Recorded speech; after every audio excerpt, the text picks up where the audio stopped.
This is the CBS Evening News. Good evening, I'm Ariel Dollinger. Scott Pelley is off tonight. Known as the Floating White House, the presidential yacht has influenced American diplomacy for almost a century. But now its future is uncertain. CBS News correspondent Casey Wood ventured aboard the U.S.S. Sequoia.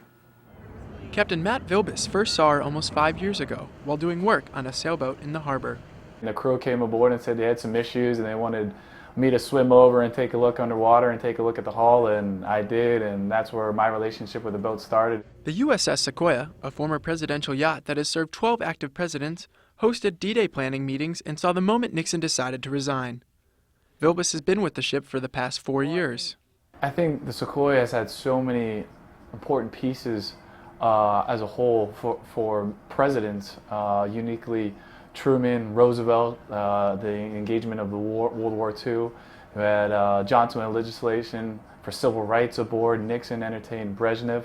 Each president seemed to be able to share not only with his family, but to bring over foreign dignitaries of their entire office. The Gangplank Marina in Washington, D.C. has been home to this vessel since its third private owner bought it 13 years ago. But come December, this Washington harbor may no longer house the yacht that has played host to leading Washington dignitaries for the past 91 years. Current owner Gary Silversmith bought the Sequoia in 2000, having heard the shipyard that owned her was about to sell to a Japanese firm that would move her to Tokyo.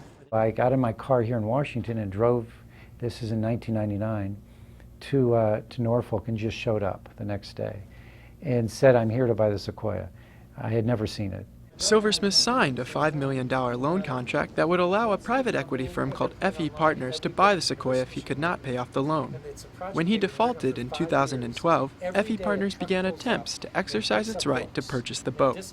In the following months, the accusations from each side got messy, as Silversmith started to worry that FE Partners, a company with investors overseas, might take the boat out of U.S. waters. I think it's wrong, and I'd rather it not occur, but it's difficult because we're litigating over the contractual rights of the loan documents. A spokesman for FE Partners, LLC, told CBS News, "We intend to keep the Sequoia in the United States. Claims to the contrary, made by the owner of the Sequoia and his legal counsel, are disingenuous. Beyond that, we do not intend to comment on this matter while it is still in litigation." Vilbus and Silversmith say they hope the boat will end up in the hands of a nonprofit organization. Silversmith is worried, but Vilbus says the Sequoia struggles only add to its story.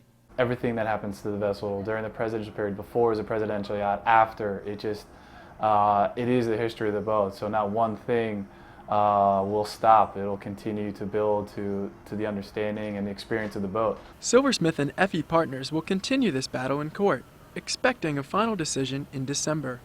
Meanwhile, 91-year-old former Sequoia captain Giles Kelly worries that the country is about to lose an important piece of history. If somebody took it off to India, or somebody else wanted to take it to Moscow, it would be a tragedy, a national tragedy. Casey Wood, CBS News, Washington.